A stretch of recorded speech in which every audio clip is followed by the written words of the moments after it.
Did you know 95% of Australia is completely empty? Why is such a huge country so uninhabited? In this video, we'll dive straight into the reasons. No fluff, just facts in under 5 minutes. So, let's get started. Australia is massive, about the same size as the United States, but only 0.22% of its land is inhabited. The majority of its 26 million people live in just a few cities like Sydney, Melbourne, and Perth.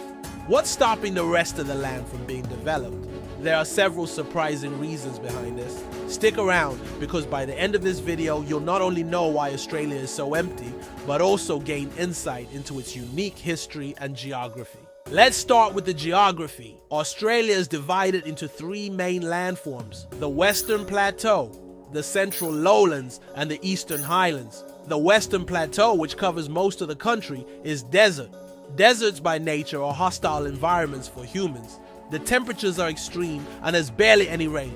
Most of this land is known as the outback, and it's one of the most arid and isolated regions on Earth.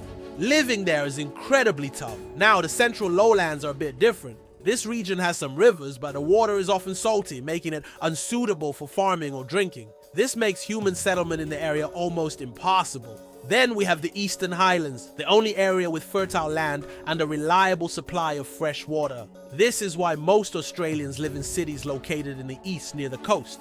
But geography isn't the only reason Australia is so empty. History also played a significant role. When the British arrived in 1788, they declared the land terra nullius, meaning it belonged to no one, despite the indigenous people, Aborigines, having lived there for tens of thousands of years. The British colonization brought diseases that wiped out large numbers of the indigenous population. Along with diseases, violence and forced displacement devastated their communities. The British didn't just colonize the land, they turned it into a penal colony, sending convicts to work in Australia. Over the next century, indigenous populations were further decimated by conflicts with settlers, forced labor, and harsh living conditions. By the late 1800s, the Aboriginal population had been reduced by over 90%. Their lands were taken, fenced off, and their traditional ways of life destroyed. Moving into the 20th century, Australia's White Australia policy, which was in place until the 1970s, further limited population growth by restricting immigration from non-European countries. This policy aimed to keep Australia's population predominantly white, which also contributed to the slow population growth. Fast forward to today, and even though Australia is a developed nation, most of its population is still concentrated in a few coastal cities. Why?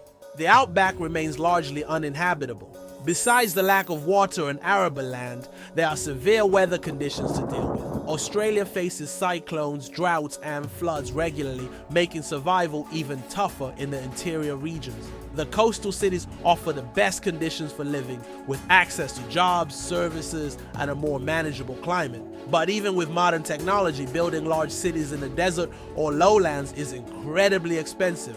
Why build in the desert when there's plenty of space near the coast? This is why 95% of Australia remains empty today.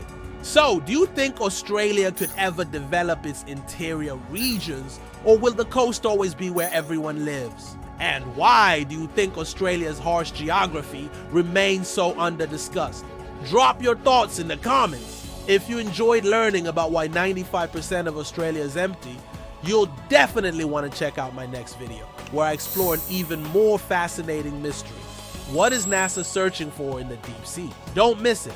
And if you like this video, hit that like button, share, and subscribe for more crisp content.